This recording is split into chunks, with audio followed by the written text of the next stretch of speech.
আসসালামু আলাইকুম ও রহমতুল্লাহি ওয়া বারাকাতুহু। বন্ধুরা কেমন আছেন? আশা করি ভালো আছেন। আসলে আমি আজ গুরুত্বপূর্ণ একটা বিষয় বলতে চাই।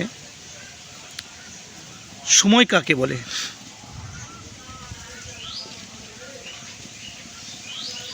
সময় কাকে বলে? সময় হচ্ছে এমন একটি অদৃশ্য শক্তি যে অদৃশ্য শক্তি অতীত, বর্তমান এবং ভবিষ্যৎকে ঘটায় এবং এর মধ্যে একটি মানুষ তার পরিবর্ধন সে দেখতে পায়। এটাকে আমি বলবো সময় বলে। একদিন আমি ছোট ছিলাম, ছোট থেকে বড় হলাম। মুখে আমার কেশ ছিল না, আজ কেশ হয়েছে। সেই কেশগুলো কালো।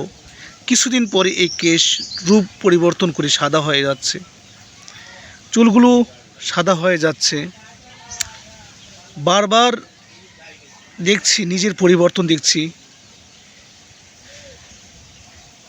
সব কিছুর পরিবর্তন, দেখছি স্থানের পরিবর্তন, দেখছি সর্বশেষ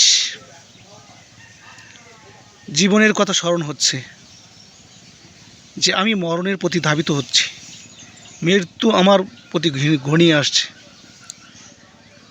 আমার সময় অল্প, আর কিছুক্ষণের মধ্যেই আমি অতীত আর বর্তমান কেটে আমি আমার ভবিষ্যতের দ্বার প্রান্তে পৌঁছে গিয়েছি, তা হচ্ছে মৃত্যু।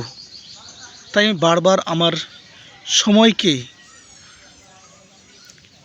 মূল্যবান কাজে লাগিয়ে ভবিষ্যৎকে উজ্জ্বল করার লক্ষ্যে মৃত্যুর পরের জীবনকে চিন্তা করছি আর ভাবছি কীভাবে আমি পরপারে পাড়িটা আমার সফলভাবে পাড়ি দেওয়া আনতে পারি, তাই নিয়ে ভাবছি।